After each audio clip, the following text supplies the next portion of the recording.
Leadership Network conversation this morning. My name is Lori Zimmerman, and I serve as the Director of Professional Learning for MASA and MACE. Typically, we have Dr. Karen Orcott facilitating these sessions, and we thank her for her leadership in that role. Today, you are stuck with me. We are grateful that you made time today to step aside from all the other things on your calendars and your to-do list to talk about things important to female leaders in education. And we asked you to start today by sharing a favorite leader or leadership quote in the chat, people or words that inspire you. If you haven't had a chance to do that yet, please feel free to do so. Dave, you want to go to the next slide, please? We're going to begin our time together today with your voices, not mine. We're going to place you into breakout rooms where we will ask you to reflect on the following questions and share your thoughts with our colleagues. Why are you a leader? Who tapped you? Who encouraged you? Who did you want to be like? Why are you a leader? Who stood in your way?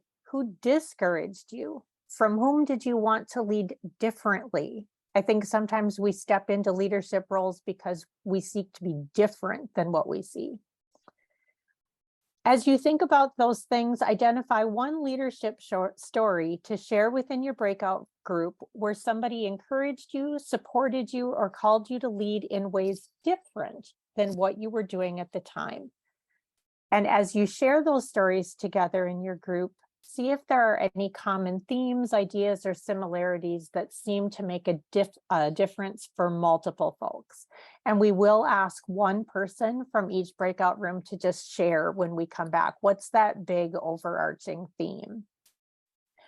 Sometimes people talk really fast. So I did put in there, if you have extra time, talk about the opposite experience, but I'm hoping that you actually will not have time to get through everybody and all of those questions, because I think they're pretty big and encompassing. So Dave is going to start us off in those breakout groups. And you'll have 20 minutes for your conversation. Questions before we go? All right. Come back. It always makes me a little nervous when everybody pops in like that at one time, because it tells me that your conversations were really good and we interrupted them. So apologies if we cut anybody off and interrupted your conversations, but I'm eager to hear what you talked about and kind of your takeaway. So maybe we'll pick on the group that came back first, Sue and Melanie and Andrea, your group. What was your takeaway from the conversation? I think it was, that we all had similar experiences. We've all had people that have tapped us on the shoulder and encouraged us. We've all had people who, and sometimes the people that discourage us or stand in our way are ourselves. Yeah, waiting for that just right time or taking on too much or those kinds of things. Mm-hmm. Yeah. So very, very similar, very common themes, I think. Great. Other groups, what were your takeaways from your leadership conversations? Our group we were very diverse in what our experiences are. We have very different jobs, but it seemed like we were all encouraged by someone who saw something in us that maybe we didn't see in ourselves at the time. Mm-hmm. And when we're still all growing. And it was everything from family to other administrators to former, other teachers or just whatever. But I think we all got there because somebody encouraged us to do it. Right. And we all also saw things that we knew we didn't want to do. We had that conversation too of, not discouraged us, but we all seem to have a story of like somebody who micromanaged or who we never wanted to lead like or whatever. Mm-hmm. So I just think that, somebody has to see it in us because we don't always see it in ourselves was kind of what I took from our group. Great. Thank you. That's 2 groups. We have 4 left. We can share a couple themes that popped out Thanks, from Jen. our group. I think the 4 themes were, one, sort of how do we sell the benefit of leadership and administration to our classroom teachers? And there are there are benefits in terms of flexibility for working parents, and just keeping top talent in education. Number 2, we talked a little bit about generational. I think, personally, I've had some incredible mentors, but I think generationally they can have different viewpoints. So how are we making sure to mentor up, mentor down, sideways, etc.? Someone in my group mentioned the word humanize, which I thought was beautiful. We all just want real, transparent people. My 7-year-old boss came in the middle of our breakout, and that's real. And so we do our best, but still valuing women when things like that happen. And then lastly, I thought our group did a really nice job of, while there's opportunity for men and women to better support, also just like being proud of our men advocates, specifically when meetings or things happen that don't feel right in our gut. I think we just have to acknowledge them and thank them. Great, thank you. Other groups?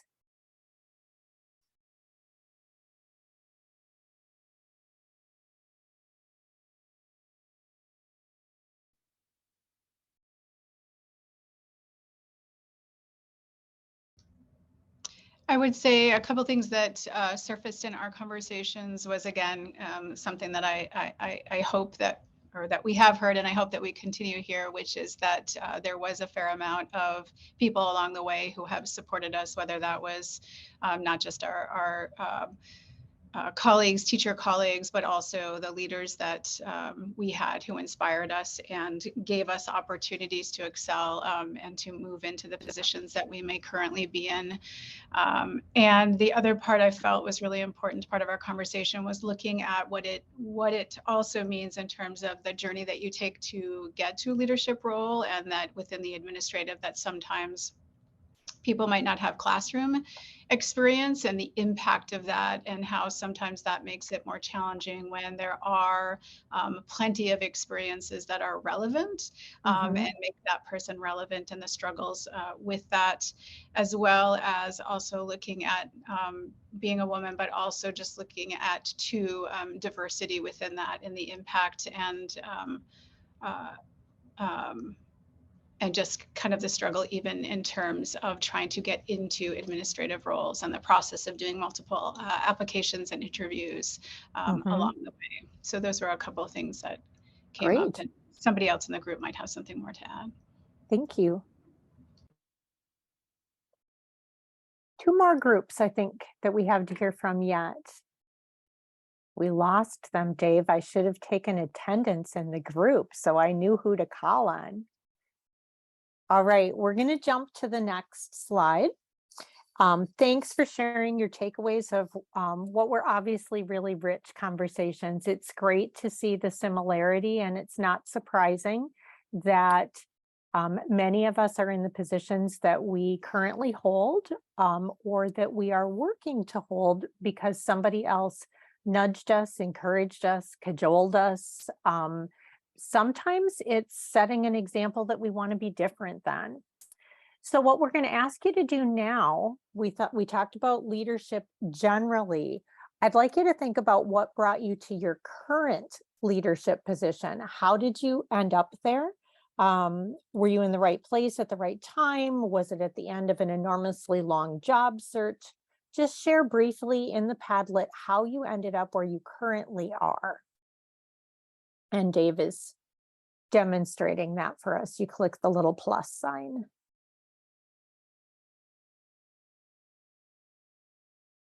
Divine intervention. Love it.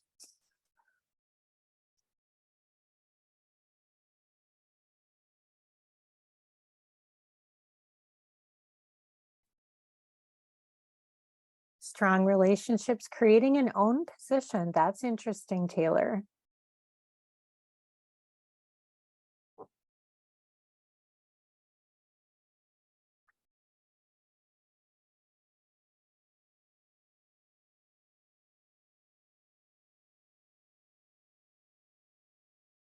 Great. It's great to see connections. And sometimes you just move, and that's what you got to do.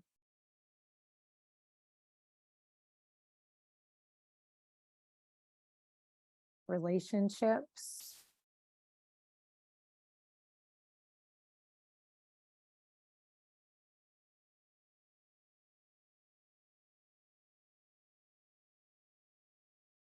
Applying for one job and being guided to another. I love that. Those were some of my favorite interviews when I would interview a person. I'm like, okay, this job might not be the one that's best for you, but I've got this other job over here that I think you'd be great for. Wonderful. Being asked. Taking chances. Wanting to get to a certain place. Working outside of grade levels or things that you've experienced before is really interesting too. All right, well, you please feel free to keep adding to that. I think as we continue our conversation, you'll see why some of the answers to your questions here can help us in future conversations. So Dave, do you want to go to the next slide, please? So the question today around why are we even having this conversation? The last time we met, Karen introduced us to 3 currently serving leaders. We got to hear from Reggie Engebretson, from Christine Flesher, and from Ray Villebron, who told us kind of their stories, their journeys to the superintendency, the best advice that they wish they had been given. And so we really wanted to follow that session by coming together to talk about those next in line. Who are the leaders? And because of the conversation today, particularly the female leaders that need to join us or to follow us in our work. So the gender comparison image on the right wasn't one that I was super thrilled about when Taylor created it this fall. It's the 21st century. Why are only 20% of Minnesota superintendents female? When we looked at the 2020 American Superintendency Report, 27% of superintendents were female. So why isn't Minnesota at least at national averages? So I was a little discouraged. However, when I was working on data for this presentation, I was surprised to learn that in 1992, 1% of America's superintendents were female. For those of you who know, we have 3 daughters. Our oldest, Allie, was born in 1993. So it really hit home for me to think about the fact that when she was born, there just weren't female superintendents for her to look up to as a student in a school. I'm also super happy to say that the only superintendent she ever really knew was our own Dr. Deb Henton. So in Allie's world growing up, school superintendents absolutely could be female. Deb couldn't be here today because she's preparing to testify at the legislature, which in itself is pretty terrific as a female leader of superintendents across the state of Minnesota. And I know if she were here today, she would tell you that in the recent posting for the Osseo superintendency, there was an historic pool of 5 female finalists. So she was super pumped about that. And we wish congratulations to Dr. Kim Heil, who was selected by the board to step into that role in July. Last month, Allie celebrated her 30th birthday, and there are now 27% of superintendents nationally who are female. So theoretically, that puts us on track so that by the time she retires, 50% of our superintendents will be female if we do the work that keeps us on that trajectory. So that was the reason for our conversation today. So when we look at other leadership positions, primarily principal positions, which are often stepping stones into superintendency positions, you can see the national percentages there of folks that are female. Typically, the route that males take to superintendency are through that high school principal position. So it's not surprising to see that fewer females take that route, and that historically women come to the superintendency via different routes than men. So what I learned in my research is that women are more likely to come with more classroom experience. We typically spend more time teaching before looking at other roles. We are more likely to have elementary experience. I found it interesting to note that we're more likely to hold degrees in education. If you have a superintendent who doesn't hold an educational degree, it's more likely to be a male superintendent. We're more likely to come from within the system and move our way through different positions. And I found this interesting too. We're more likely to have experience with curriculum and instruction prior to coming to the superintendency. Thoughts about any of that? I know that all of you as female leaders have lots of opinions, and I know it's super hard to share in a virtual environment, but just thoughts or reflections as you consider that information.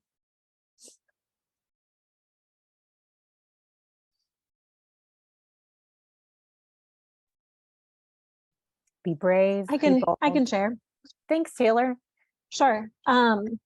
This kind of makes me think of one of the questions on the previous slide as well about who stood in your way previously. And the first 3 people I could think of that have stood in the way in my leadership journey have all been women.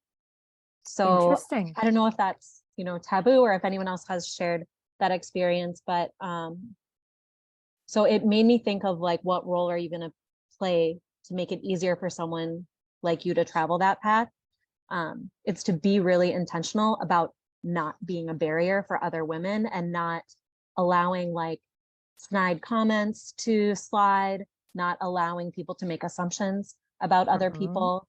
And this conversation and these graphics also, make me think about my colleagues who don't identify as female or male and are in leadership, and how that number is an even smaller minority of people in leadership roles. And so also the steps that I need to take to make it easier for them to travel these paths and remove barriers for them to be in leadership as well.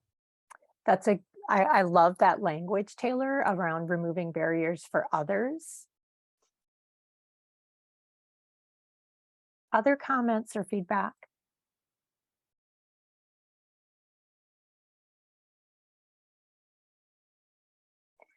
Feel free to interrupt at any time.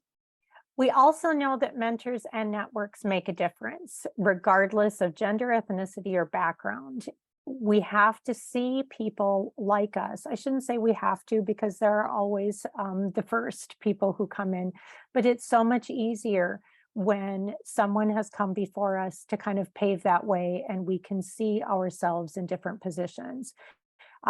That can be people we respect and trust and are connected to. So in the case of the conversation today, it can absolutely be men who have led that path or tapped us on the shoulder to say, I think you could do this, and I'm going to ask you to do this. In my lived experience, initially it was men who said, I want you to do this, because those were my principals at the time, and that's who I worked with. But when people who look like us and have experiences similar to ours are in positions of leadership, it lets us see ourselves as potential leaders. So because you are here today participating in this conversation, others can see themselves in your roles. So the question next is, what role do we need to take to make it easier for someone like us or someone coming alongside us to travel that path tomorrow or next year? Dave, can you go to the next slide?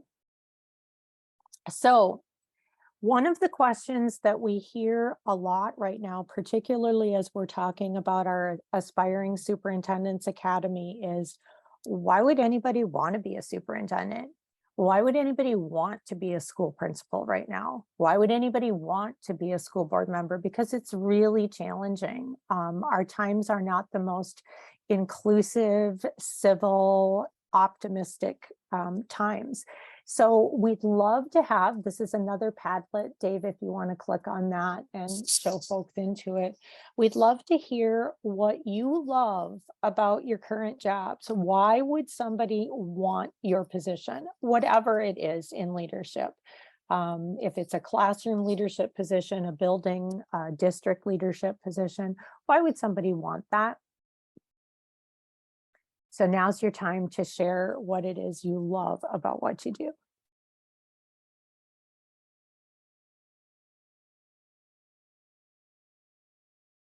Making a difference is a powerful reason.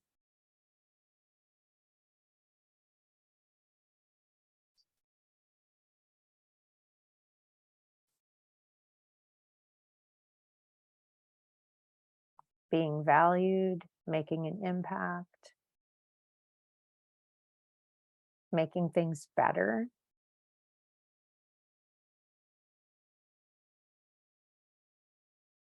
Wonderful comments. Watching kids grow.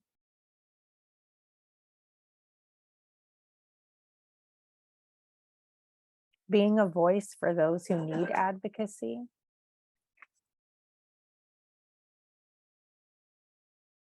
Opportunity to change a negative narrative.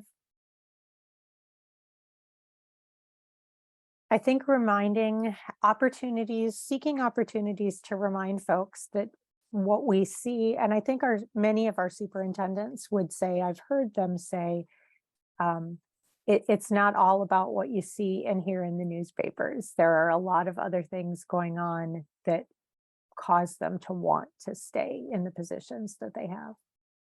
Building positive relationships. Great. Please keep adding to this because it gives us an opportunity to share some of the top things that people love about their positions of leadership in schools. It gives us some words to share when folks are wondering, why in the world would I want to do this? All right, so then we have two last slides for you today. One is requesting that you make a commitment. Who can you tap? Who do you know in your circles of influence and connection that might be ready now, might be ready years from now to step into different positions? I know myself, the people that I tapped, it wasn't one tap and they said, oh, well, Lori said I should do this. So now I'm going to apply for my next graduate program. It took many conversations around, I think I see in you the skills to be a really great principal. You're already doing the work of a building principal. Why don't you get the license and apply for a position? So it's multiple conversations. So we just ask that you make a commitment today to make some connections, have some conversations, and I shared links with you there. We have our 4th Aspiring Superintendents Academy that will be starting up in September. I shared the application with you. Please note that it's not like totally ready to market yet because there are still 2 weekends that I'm waiting for confirmation on from Quora, but the application is there. So if you tap somebody or if you are ready to make that next step, the application is there for you to do so. MACE, Aspiring New Leaders, they have had 3 sessions this school year, and they have another session coming up. I believe it's in June 15th is their next time. They've had some wonderful questions and sessions. Oh, Jody, thank you for letting me know we need permission. I will share those permissions as soon as we're done talking. Lori, this is yes. Holly. You called it new leaders, but that one's aspiring leaders Oh, for MACE. New aspiring. leaders is for new people in the job. Correct. It's not a big deal, but it's a little bit of a difference. It is. So MACE new leaders will start in the fall with people new in those positions. This link is for the aspiring leaders. Thanks, Holly. And then the third link that I put in there was for the Minnesota Principals Academy. They are also accepting applications. I believe their deadline is May 15th. And that's the program done through the University of Minnesota. So there are lots of opportunities right now for school leadership positions, cohorts, and groups that are starting. But also think about within your organization, your regions, your areas, you know, there's not only school leadership positions that we can talk about that would be great to see more females stepping into, more folks of color, more folks that have been underrepresented in the past.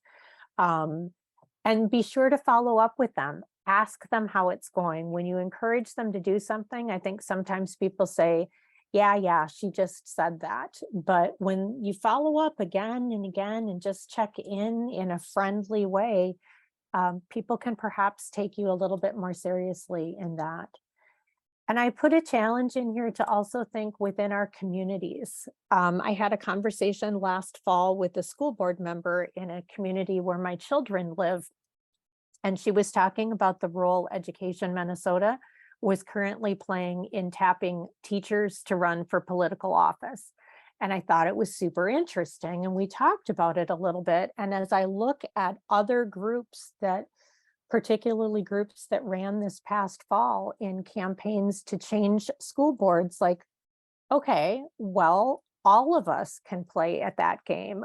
Who do we want to be representing the voice of our school boards, and who can we be encouraging to run for other offices, whether it be school board or county commissioner or mayor? You know, lots of us come from small communities and we need good leaders to step up in those roles.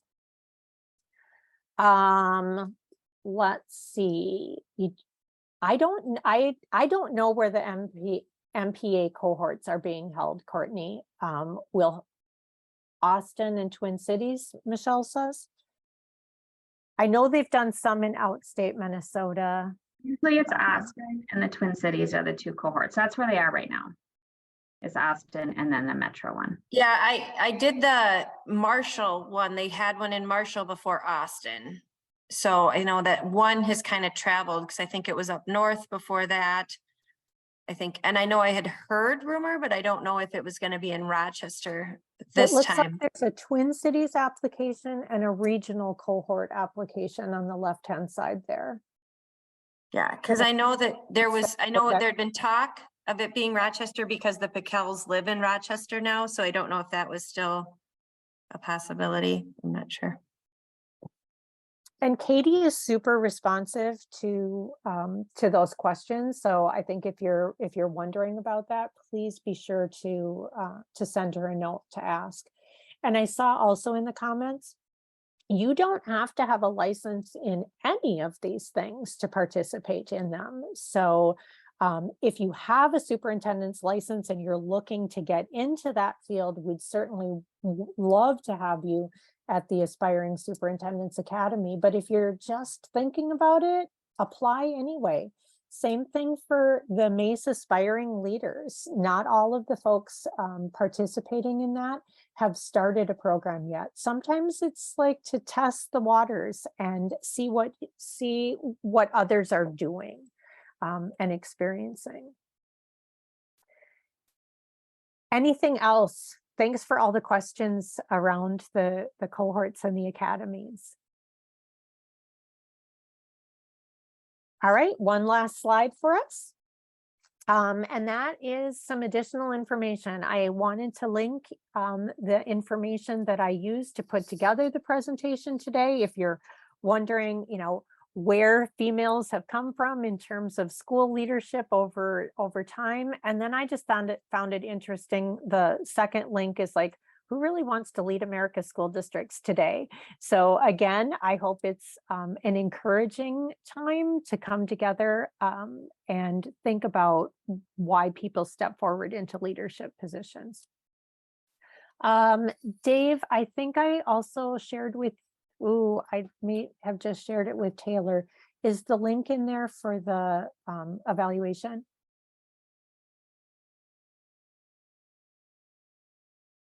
I just sent it in the chat. Yep. Oh, perfect. Okay. Thank you for coming.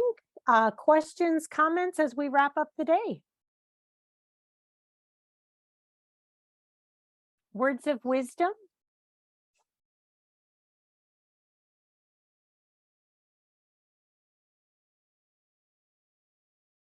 All right, well, we will let you get back to your day, but we thank you again so much for coming together, and please make time to tap those people on the shoulder that need to join us in the journey.